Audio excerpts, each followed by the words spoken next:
Hello everyone, good evening and welcome to Roma Theory. We're back again. It's crazy, the amount of games in January. I've always defined it as brutal, and brutal it is. It feels like we played 2 hours ago against Lecce and we're already thinking about a new game on Saturday. We're playing on Saturday because we have our Coppa Italia debut next week, so it's anticipated.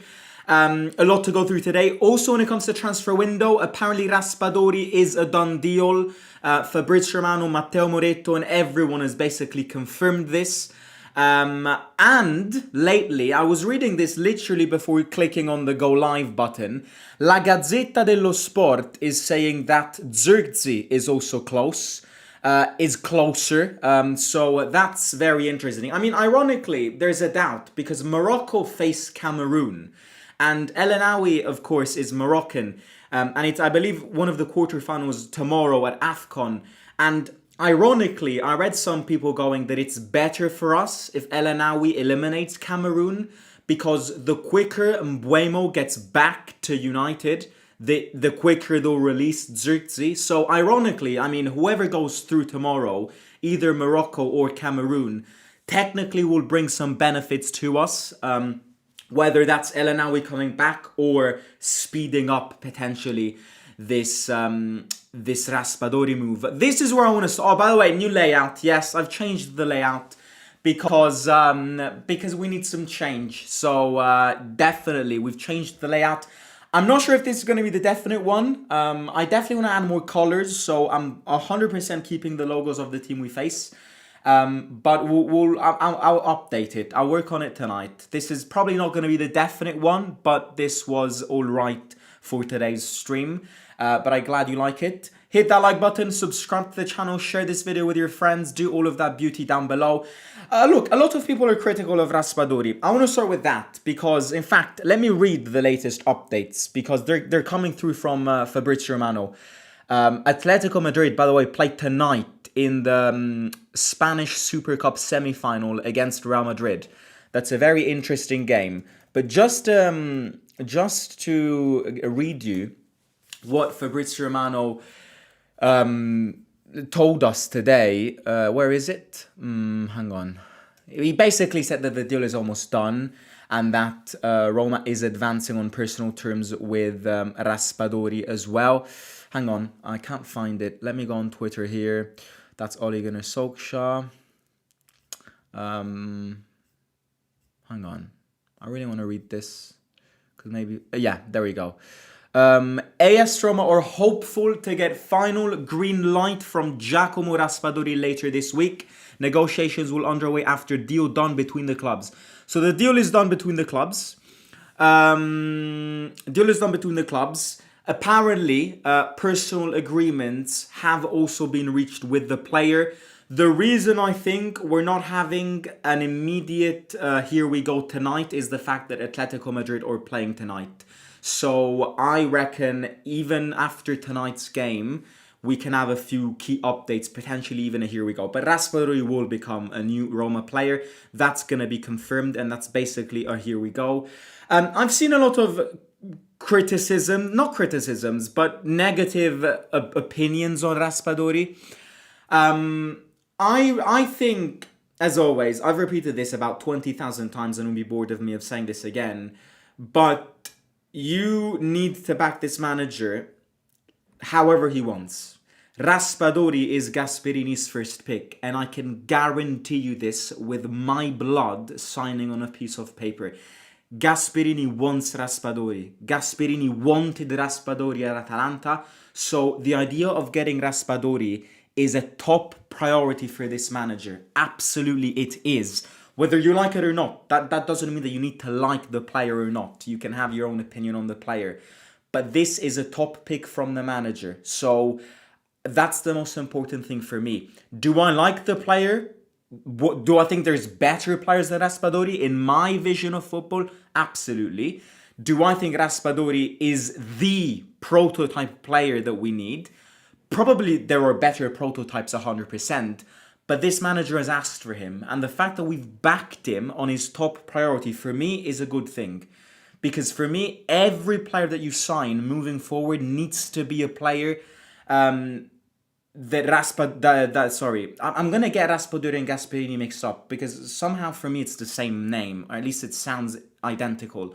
Uh, Gasperini wants Raspadori, so whether you like it or not, it should be a good thing that the board have backed him on one of his top picks.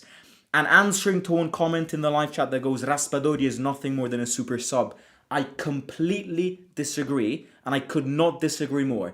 Raspadori comes here and starts every game. And I'll add another thing. Raspadori, being Gasperini's first pick, will score more goals than all of our offensive players have done this season. And I'm ready to make that bet. Raspadori is here to start. People who say that Raspadori is here to be a super sub, no, you're absolutely wrong. Raspadori starts in this lineup up to now. If Xerxes comes as well, then I've got a few questions on who starts. But at time of speaking, with Raspadori, the trio up front is Sule, Raspadori, and Ferguson up front. If you get Xerxes, it will be Sule, Raspadori, and Xerxes. But now that you've completed the Raspadori deal, Raspadori will start 100%, 101%, not even 100%. He's here to start. So he's not here to be a super sub. He's here to start, and I can confirm that with, as I said before, with my own blood. I'll cut my veins if I'm wrong about that one. Okay, that's update on Raspadori and some updates on Xerxes. Let's speak about the game, because the cycle restarts. It feels like we played Sassuolo like 3 weeks ago. We're playing them again. The second half of the season in the league officially starts this weekend. We're back from the beginning. We know each and every team. We've played them once. We're going to play them twice. We're playing Sassuolo at home. You know what I think? I've said it. It's the conclusion of this first half of the season. We're strong against the weak and weak against the strong. So in my world, there is no world where we lose this game. So again, jinx this or not, hopefully, and I'm not going to jinx it. I've jinxed too many games this season. But I can't see us not winning this game, because what this first half of the season have shown me and have shown us is that we're good in these games, despite all of the limits that we have in this team. Adding on to that, Berardi is injured, so he will not take part in this game. One thing that I will say here is, Sassuolo are a very open team. I've watched Sassuolo a lot this season. I watched them last day against Juventus. I watched them in that brilliant game that they played at San Siro against Milan, which ended 2-2. Where I think Sassuolo deserved way more than a point in that game. I remember them in the game against us. I remember them in various games. I really do. I've watched a lot of Sassuolo this season. And what I can say is that they're a team who won't park the bus. We've faced a lot of teams like this season. We've faced two kinds of teams. Teams that come at the Olimpico and park the bus and make it harder for us. And teams that come at the Olimpico to kind of, to open... To open up and directly face us and aim for more than a single point. And I think Sassuolo will play like this. And I think Sassuolo will play like this because that game at San Siro for me changed the perception that I have of this team. This is an open team. Grosso is another one of those managers who loves to play like this, who has his own emerging philosophy of football. So I expect an open game. I expect goals. I expect 3 points, and I expect a win. Because just like I always say that you need to start things well with a win, we are starting the second half of the season this weekend, and it's very important to start with a win. Also because, again, not that these are the opponents that we need to focus on. I would be a hypocrite if I say that these are the teams that we need to focus on. But Inter play Napoli. So one of the two, both of them might drop points. That doesn't mean that we'll challenge for the Scudetto. But you can kind of comb that gap a bit. It'll be good for our eyes if we can get closer to them. And then Milan play in Florence against Fiorentina. And I must say Fiorentina looked different in these past few weeks. And going to Florence with a better Fiorentina is never easy. So I must say that we need to take the 3 points this weekend, and yeah, I mean, bring them home, start well, and we've got a big week next week with the Coppa Italia debut, and then we play. I don't know who we play, but we'll focus on that one, of course, when the time will be due for that one. Look, speaking about us, Wesley's got a fever, so Wesley won't start. The reason I say he won't start is because we play on Saturday. Had we played on Sunday, then you can recover from a fever. But we're playing after tomorrow. And it's not just the fact that he has a fever, it's the fact that having a fever, he missed training. So I don't see Wesley in the starting 11.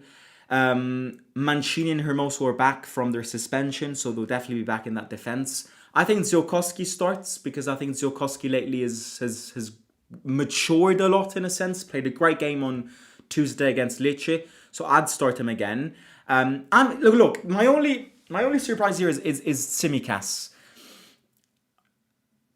Actually, thinking about it, if Wesley doesn't start, then I would put Wrench. I would pen Wrench as favourite to take his place.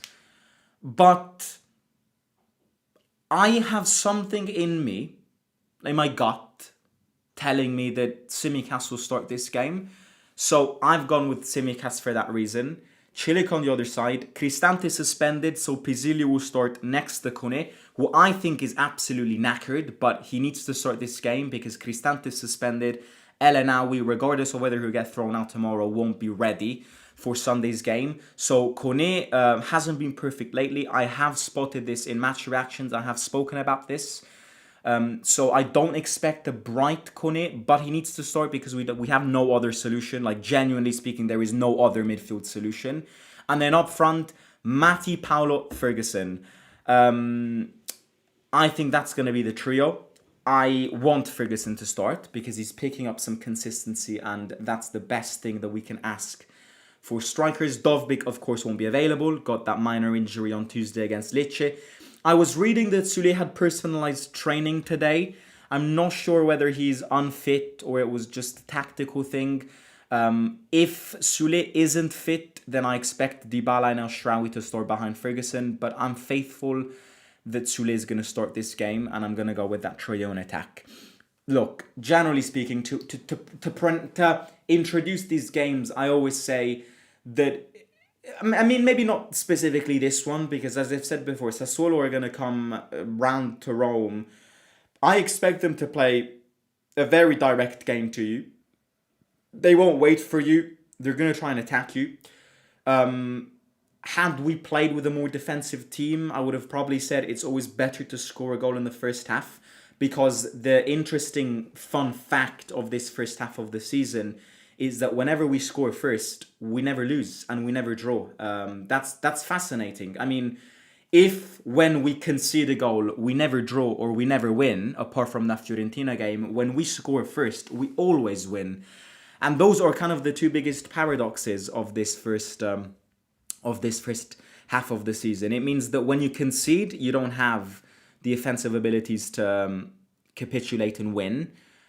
If you score first, you've got a great defense that can defend the result and bring it back home. So it's always, Roma means this season you need to score first.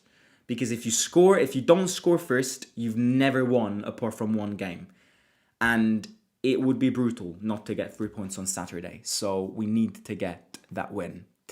Raspadori is another mediocre purchase for Roma, but probably he's better than Baldanzi and El Shaarawy, says Lord Fox. Raspadori, a lot of people are critical of Raspadori. I ain't gonna lie. A lot of people are critical of him. But, I mean, that's your take. I'm not a fan of Rasp, to be fair. I've never rated him. I feel he's so small up in attack. We need a strong striker. I see Rasp as a better Baldanzi. One thing that I'll say about Raspadori is that I don't expect him to play as a number 9. I really don't. But I think, again, if you've watched the Serie A in recent times, and therefore Raspadori in recent times, you'll know that he's performed best as a number 10. He hasn't performed best as a number 9. I don't see this signing as our striker signing. That's my point. And I think it would be wrong to do this. I don't think we're signing Raspadori for that striker position. We're signing Raspadori to play as a number 10. I always link back to it because that's what you need to look at. We've signed Raspadori to cover that Lukman position, not to cover that number 9. Because I think if Raspadori comes in now, Raspadori plays next to Soulé and behind Ferguson. It's not going to be Soulé Dybala behind Raspadori. It won't.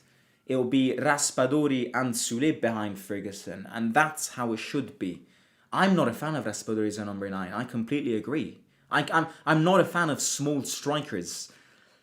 And why would we, if in the first 5 months of the season we played Dybala as a false 9 who's small and never worked out, we tried Baldanzi as a false 9 who's small and never worked out, why would we go for another small striker as a number 9? I agree. It would be wasted. But that's why I say we're signing him not to play in that number 9 position. This is not our striker replacement. This is a signing that adds offensive, hopefully threat, but not, he won't, my point here is that Ferguson will start regardless of Raspadori coming in. The only way I can see Ferguson getting dropped is if Zirkzee comes in as well. If Zirkzee comes in as well, then as I said at the start, I expect Soulé, Raspadori and Zirkzee to be our trio. But if Raspadori up to now only comes, Ferguson is going to continue starting, or Dovbyk, whoever you want to put up front.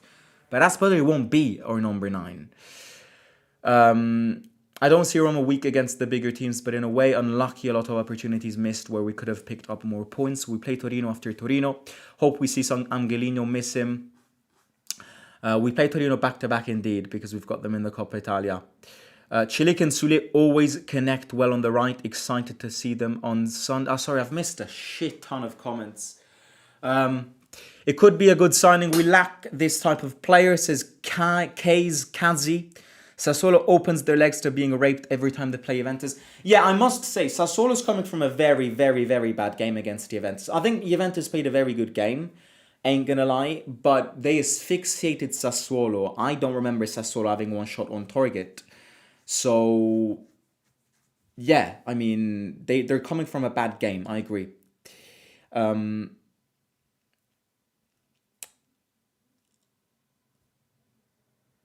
Is Raspadori a loan to buy? Because I have no clue what the agreement is. I think it's a loan with an option to buy, but I don't know. Nobody has specified the finances of this and the offers and the deals. So we'll have to see once the Here We Go comes in. If Dybala doesn't contribute or at least score today, we have to sell him, says Footfire. Yeah, I'm not over the moon about Ras, but you make a good point. If Gasp wants him, I'm all off for it.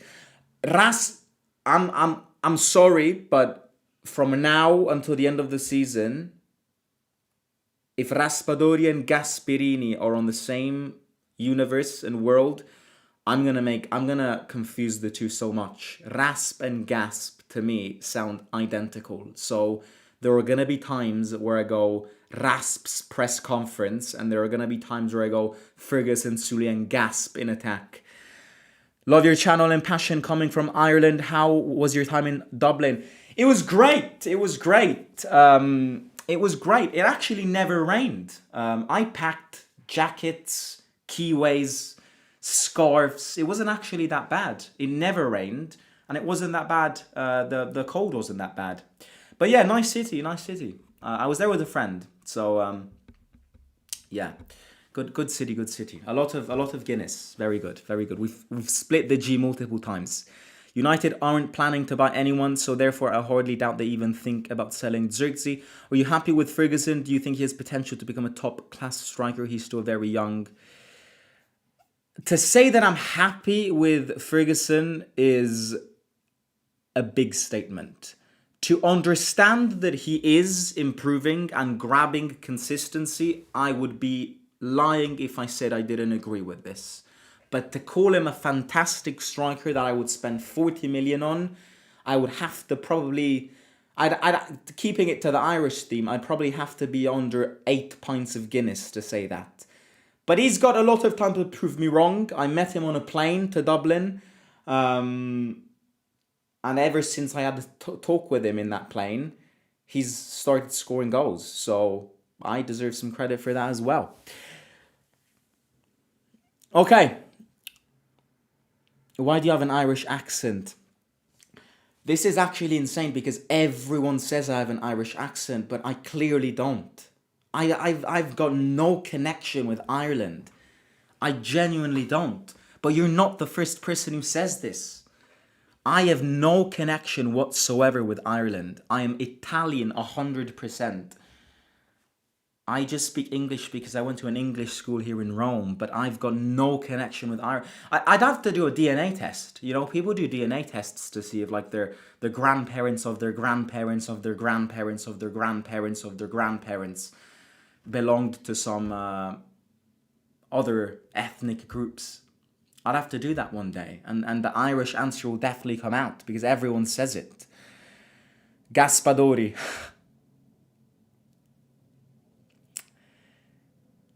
Right, I'm gonna end it here. Speak to you soon. Hit that like button. Subscribe to the channel. Yeah, do it. Share the link with your friends, with your families. Bring them along. And I'll catch you on either tomorrow or on Saturday. But yeah, I'll speak to you soon. Simo out.